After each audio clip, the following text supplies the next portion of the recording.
you know how anxious your guardian is that you should improve yourself in every way. He laid particular stress on your German as he was leaving for town yesterday. Indeed, he always lays stress on your German when he's leaving for town. Dear Uncle Jack is so very serious. Sometimes he's so serious I think he cannot be quite well. Your guardian enjoys the best of health, and his gravity of demeanour is especially to be commended in one so comparatively young as he is.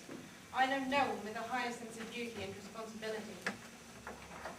I suppose that is why he often looks a little bored when we three are together. Cecily, I'm surprised at you. Mr. Worthing has many troubles in his life. Idle merriment and triviality would be out of place in his conversation.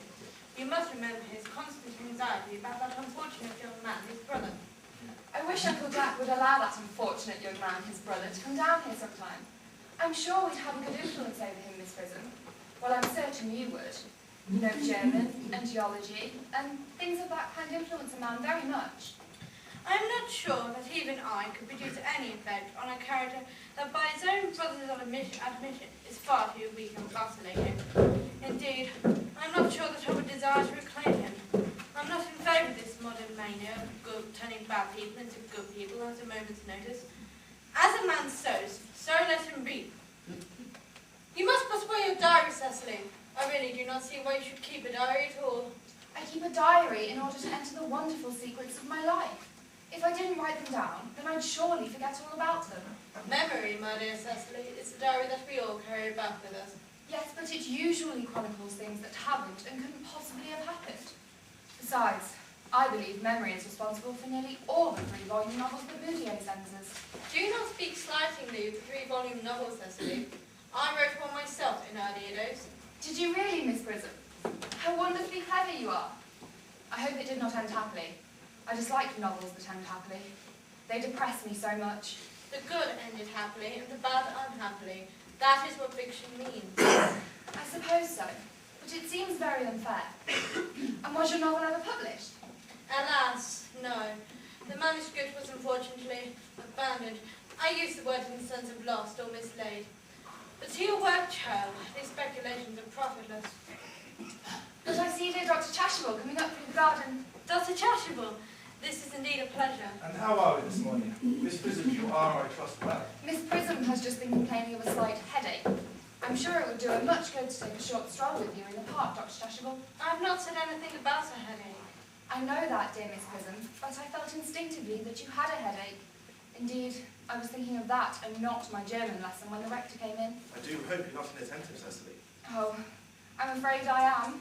That is strange. Were I Miss Prism's pupil, I would hang upon her lips. I spoke metaphorically.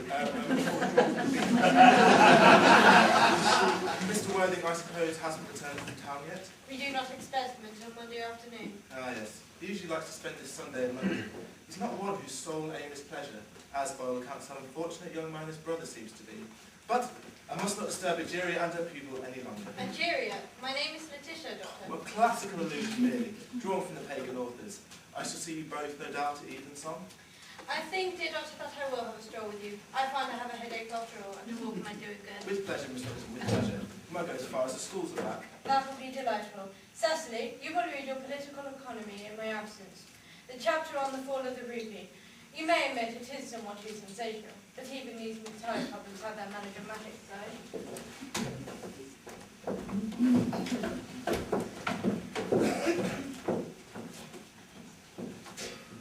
Horrid political economy, horrid geography, horrid German. Mr. Earnest Worthing has just driven over from the station, miss.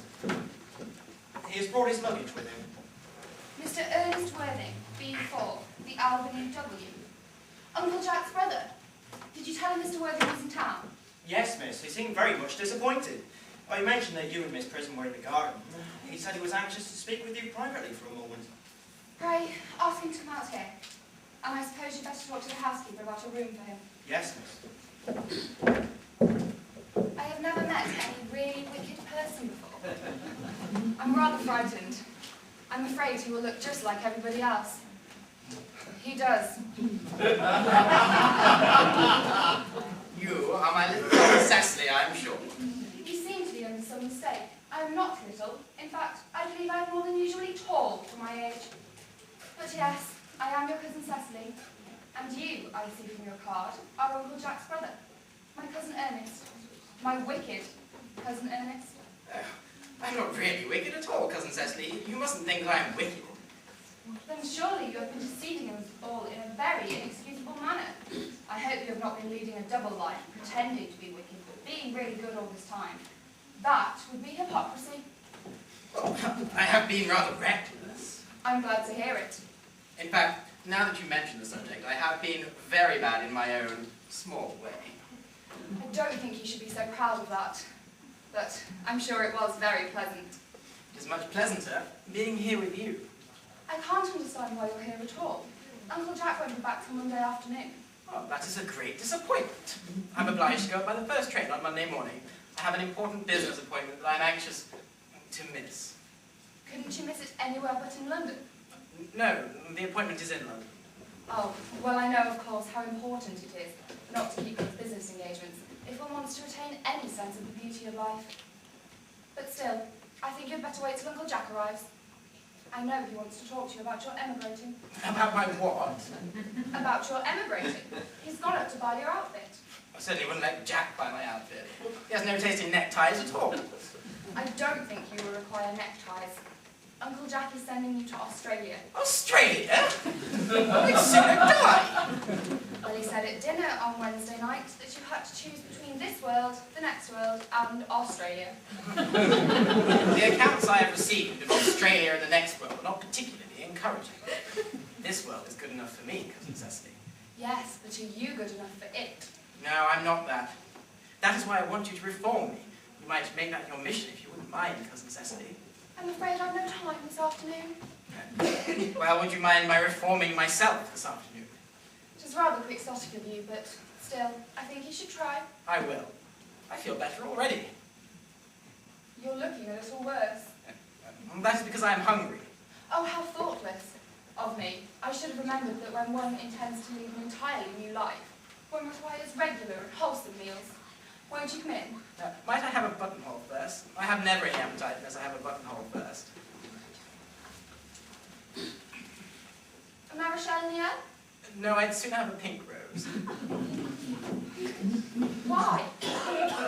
Because you are like a pink rose, Cousin Cecily. I don't think you should say things to me like that. Miss Prism never says such things to me. And Miss Prism is a short-sighted old lady. You are the prettiest girl I ever saw. Miss Prism says that all good looks are a snare. When they are a snare that any sensible man would want to be caught in. I don't think I should like to catch a sensible man. I wouldn't know what to talk to him about. You're too much alone, Dr. Cheltenham. You should get married. Listen for if I can understand. A woman's very stubborn. Believe me, I do not deserve so neologistic a phrase. The precept, as well as the practice of the primitive church, was strictly against matrimony. That is obviously the reason why the primitive church has not lasted until the present day. And you do not seem to realise, dear Doctor, that by persistently remaining single, a man converts himself to a permanent public temptation. Men should be more careful. This very celibacy leads weaker vessels astray. But is a man not equally attractive when married? No married man is ever attractive, except to his wife. And often I'm told not even to her. That depends upon the intellectual sympathies of the woman. Maturity can always be dependent on. Ripeness can be trusted. Young women are green. I spoke horticulturally. My metaphor was drawn from fruit. But where is Cecily? Perhaps you followed us to the schools. Mr. Worthing! Mr. Worthing? This is indeed a surprise. We did not look for you until Monday afternoon. I have returned sooner than I expected. Dr. Chasuble, I hope you are well. Mr. Worthing, I trust this garden won't not betoken some terrible calamity. My brother.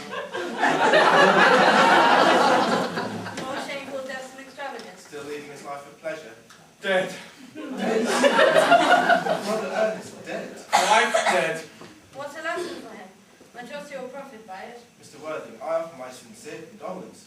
You have at least the consolation of knowing you are the most generous and forgiving of brothers. Poor Ernest. He had many faults, but it is a sad, sad blow. Very sad indeed. Were you with him at the end? No, he died abroad. In Paris, in fact. I had a telegram last night from the manager of the Grand Hotel. And was the cause of death mentioned? Severe chill, it seems. As a man sows, so let him reap. Charity, dear Miss Prism, charity. None of us are perfect. I myself am particularly susceptible to drafts. No, he seems to express the desire to be buried in Paris. Paris? I fear that hardly points to a serious state of mind at last. You would, no doubt, wish me to make some slight allusion to this tragic domestic affliction next Sunday. My sermon on the meaning of manner in the wilderness can be adapted to almost any occasion, joyous, or as in the present case, distressing. I preached it at christenings, confirmations, on days of humiliation, and festival days. I last delivered it in the cathedral, a charity sermon on behalf of the Society for the Prevention of Discontent among the upper orders. The bishop who was present was much struck by some of the analogies I drew. Ah, that reminds me. You mentioned christenings, I think, Dr. Chasuble. I suppose you know how to christen all right? I mean, of course, you are continually christening, aren't you? It is, I regret to say, one of the rector's most constant duties in the parish. I have often spoken to the boys' classes on the subject, but they don't seem to know what thrift is. But is there any particular infant in whom you are interested, Mr. Ware? Your brother was, I believe, unmarried. Oh, yes. People who live entirely for pleasure usually are. But it is not for any child, dear doctor. No, I am very fond of children, but the fact is, I would like to be christened myself. But surely you've been christened already. I don't remember anything about it. And you're having grave doubts on the subject. I certainly intend to have. But, of course, it wouldn't bother you in any way, would it? Or do you think I am a little too old? No, not at all, not at all. The sprinkling and indeed the immersion of adults is a perfectly commandable practice. Immersion? Oh, you need have no apprehensions, Mr. Worthing. The sprinkling is all that is necessary, or indeed I think advisable. The weather is so changeable. Is there any particular time you wish the ceremony performed? Oh, I might trot round about 5 if that would suit you. Perfect. I've had similar ceremonies performed at that time. A case of twins has occurred in one of the outlying cottages of your own estate. Mr. Jenkins the carter, a most hard-working man. Oh, I don't see much fun in being christened along with other babies. Would be childish. Would 5:30 do? Admirably, admirably. And now, Mr. Worthing, I will not impede any longer into my house of sorrow. I merely beg of you to be not too bowed down by grief. What appears to us bitter trials are often blessings in disguise. This seems to me to be a blessing of an extremely obvious kind. Uncle Jack, how pleased I am to see you. But what horrid clothes you've got on. Do go and change them. Cecily! My child, my child. What is the matter, Uncle Jack? Do look happy. You look as if you'd had toothache. And I've got such a surprise for you. Who do you think's in the dining room? Your brother. Your brother Ernest. He arrived half an hour ago. What nonsense! I haven't got a brother! Oh, Uncle Jack, don't say that. However badly he may have behaved before, he is still your brother. Surely you wouldn't be so heartless as to disown him. I'll tell him to come out, and you will shake hands with him, won't you, Uncle Jack? These are very joyous tidings. Through this loss, your sudden return to me is particularly distressing. My brother is in the dining room. I don't know what it all means. I think it is perfectly absurd.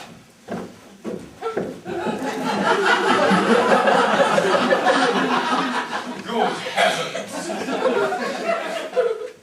Brother John, I have come down from town to tell you that I am very sorry for all the trouble I have given you, and I intend to lead a better life in the future.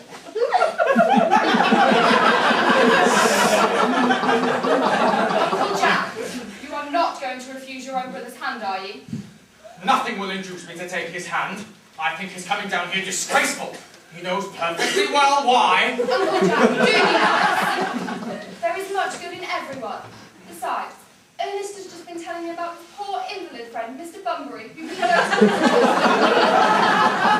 And surely there is much good in someone who is kind to an invalid and leaves the pleasures of London to sit by a bed of pain. Oh, he's been talking about Bunbury, has he? Yes, he's told me all about poor Mr. Bunbury and his terrible state of health. Bunbury? Well, I won't have him talk to you about Bunbury or about anything else. It is enough to drive one perfectly frantic. Of course, I admit all the faults were on my side. But I must say that I find Brother John's coldness to me peculiarly painful. I expected a more enthusiastic welcome, especially since this is the first time I have come here.